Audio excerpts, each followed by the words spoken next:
Talks with Sri Ramana Maharshi. Part 1. A wandering monk was trying to clear his doubt, how to realize that all the world is God. Maharshi, if you make your outlook that of wisdom, you will find the world to be God. Without knowing the Supreme Spirit, Brahman, how will you find His all-pervasiveness? Someone inquired about the nature of perception. Maharshi, whatever state one is in, the perceptions partake of that state. The explanation is that in the waking state, the gross body perceives gross names and forms.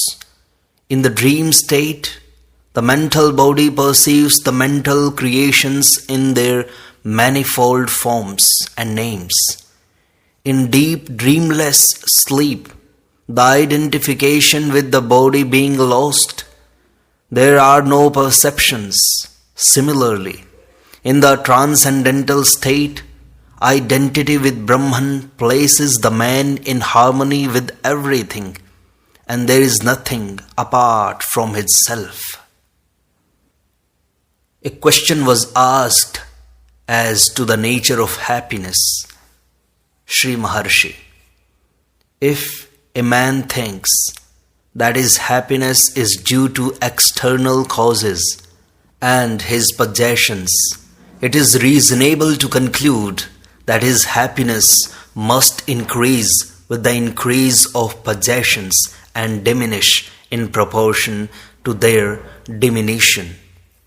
Therefore, if he is devoid of possessions, his happiness should be nil. What is the real experience of man? Does it conform to this view?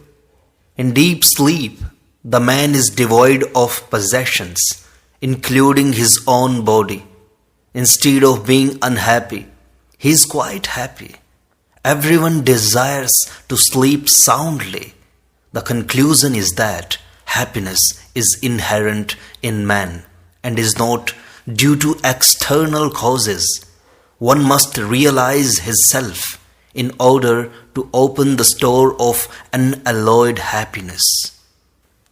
Maharshi was asked by an educated young man, how do you say that the heart is on the right, whereas the biologists have found it to the left?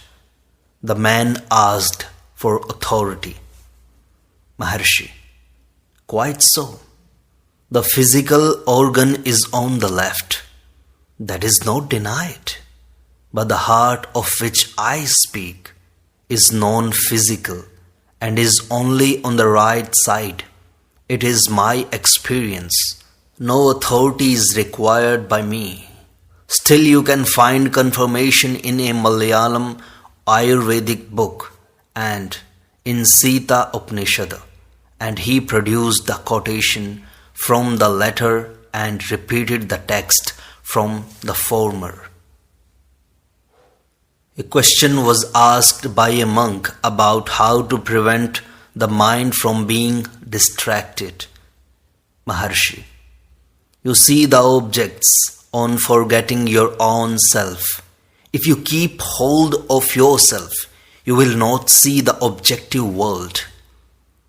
When asked if occult powers, siddhis, can be achieved along with omnipotence, as mentioned in the last verse of Dakshinamurti Ashtakam, Maharshi said, let omnipotence be accomplished first, and then the other question may raised. Can anyone get any benefit by repeating sacred syllabus, mantras, picked up casually? Sri Maharshi, no. He must be competent and initiated in such mantras. Maharshi illustrated this by the following story. A king visited his premier in his residence. There he was told that the premier was engaged in repetition of sacred japa.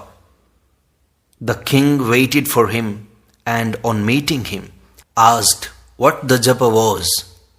The premier said that it was the holiest of all, Gayatri. The king desired to be initiated by the premier, but the premier confessed his inability to intimate him. Therefore, the king learned it from someone else, and meeting the minister later, he repeated the Gayatri and wanted to know if it was right. The minister said that the mantra was correct, but it was not proper for him to say it. When pressed for an explanation, the minister called to a page close by and ordered him to take hold of the king. The order was not obeyed. The order was often repeated and still not obeyed. The king flew into a rage and ordered the same man to hold the minister, and it was immediately done. The minister laughed and said that the incident was the explanation required by the king. How? Asked the king. The minister replied, the order was the same, and the executor also, but the authority was different. When I ordered, the effect was nil, whereas when you ordered, there was immediate effect. Similarly with the mantras.